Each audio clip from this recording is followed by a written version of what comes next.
खबर तमिलनाडु के रानीपेट से आ रही है, जहां Hindu auto workers front association Tamil Nadu ने रानीपेट जिले के आरकोट बस स्टैंड पर ऑटो ड्राइवरों की भलाई के लिए एक बड़ा सिग्नेचर ड्राइव शुरू किया। इस इवेंट की अध्यक्षता हिंदू मुन्नानी बिल्लोर फोर्ट के ऑर्गेनाइजर टीवी राजेश ने की। संवाददाता सेंथिल कुमार की रिपोर्ट। மாநில பொதுச் செயலாளர் தமிழகம் தழுவிய 5 லட்சம் ஆட்டோ ஓட்டுநர் கையெழுத்து இயக்கமானது இன்று ஆற்காட்டில் துவங்குது.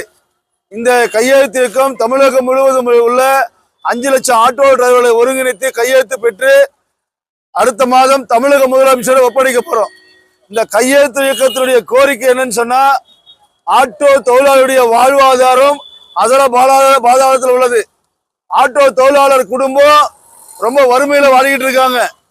காரணம், இந்த அரசாங்கம் அறிவிச்ச இலவச பஸ், மினி பஸ், அது இல்லாம ஓலா, ஊப்பர், ரேபிட்டோ சொல்லக்கூடிய பண்பாட்டு நிறுவனம் இந்த தமிழ்நாட்டில் தொழில் செய்யக்கூடிய ஆட்டோ ஓட்டுநர் தொழில் நலிஞ்சு போயிருக்கு. இந்த அரசம் பாராமுகமா இருக்கு. ரெண்டாவது, ஆந்திரா அரசாங்கம் 15,000 ரூபாய் மானியம் கொடுக்குறாங்க வருடத்துக்கு ஒவ்வொரு ஆட்டோ தொழிலாளர்களுக்கு. ஆனா தமிழ்நாட்டில் சல்லி பைசா கொடுக்கல. தமிழ்நாட்டில் 15,000 கொடுக்க சொல்லி இந்த கையெழுத்து இயக்கம். அதே போல ஆன்லைன் வழக்கு போடுறாங்க, ஆட்டோ டிரைவர் மேல பொய் வழக்கு போடுறாங்க. இந்த ஆன்லைன் வழக்கு ரத்து பண்ணணும், பொய் வழக்க திரும்ப பெறணும். அந்த வழக்கு போடக்கூடாதுன்னு சொல்லி மாபெரும் கையெழுத்து இயக்கம். அதே போல இந்த அரசாங்கம் எஃப்சி, பர்மிட், இன்சூரன்ஸ், ஆர்டிஓ ஆபீஸ்ல அதிகமா கொள்ளை நடக்குது. ஆட்டோ தொழிலாளர்கள் பாதிக்கிறாங்க. அதனால இந்த பர்மிட், இன்சூரன்ஸ் அந்த நேரத்துல இவங்களுக்கு மானியம் கொடுக்கணும். விலை குறைஞ்ச விலையில பர்மிட் சார்ஜ் பண்ணும். ஏன்னா அதிகமான பணம் இங்க ஆர்டிஓ ஆபீஸ்ல பறிக்கிறாங்க. ஒவ்வொரு தொழிலாளருமே சிரமப்பட்டு நீங்க தொழில் செய்யறாங்க. ஆட்டோ தொழில் நலிவடைஞ்சிருக்கு. ஏன் நலிவடைஞ்சிருக்கு? இந்த அரசாங்கம் இந்த ஆட்டோ தொழிலாளர்களை பாராமுகமா வச்சிருக்காங்க. பிற தொழில் செய்வர்களுக்கு இந்த அரசாங்கம் பல்வேறு சலுகை கொடுக்குது.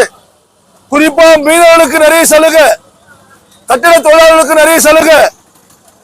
அதே போல பத்திரிகையாளருக்கு இந்த அரசாங்கம், வழக்கறிஞருக்கு, பல்வேறு தரப்பட்ட மக்களுக்கு இந்த அரசாங்கம் அதிகமா சலுகை கொடுக்குது.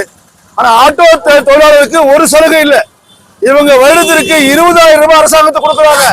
பர்மிட், இன்சூரன்ஸ், எஃப்சி எல்லா விதத்திலும் இந்த ஆட்டோ தொழிலாளர் அரசாங்கத்துக்கு வருமானத்தை கொடுக்குறாங்க.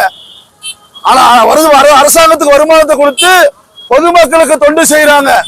பொதுமக்களுக்கு தொண்டு செய்யக்கூடிய இந்த ஆட்டோ ஓட்டுடைய வாழ்வாதாரம் ரொம்ப பின்தங்கி இருக்கு. குடும்பம் பின்தங்கி இருக்கு. அவங்களுக்கு இலவச மருத்துவ காப்பீடு கொடுக்கணும். இப்படி பல்வேறு கோரிக்கை வலியுறுத்தி கையெழுத்து இயக்கமாக நடைபெற்றுக் கொண்டிருக்கிறது. இந்த கையெழுத்து 5 லட்சம் ஆட்டோ டிரைவர் கையெழுத்து வாங்கி தமிழக முதலமைச்சர் கொடுக்க போறோம். அடுத்த மாதம் எல்லா கட்சி தலைவரும் சந்திச்சு கொடுக்க போறோம். அரசாங்கம் உடனடியா இந்த ஆட்டோ தொழிலாளருடைய கோரிக்கையை நிறைவேற்றணும். நன்றி, வணக்கம்.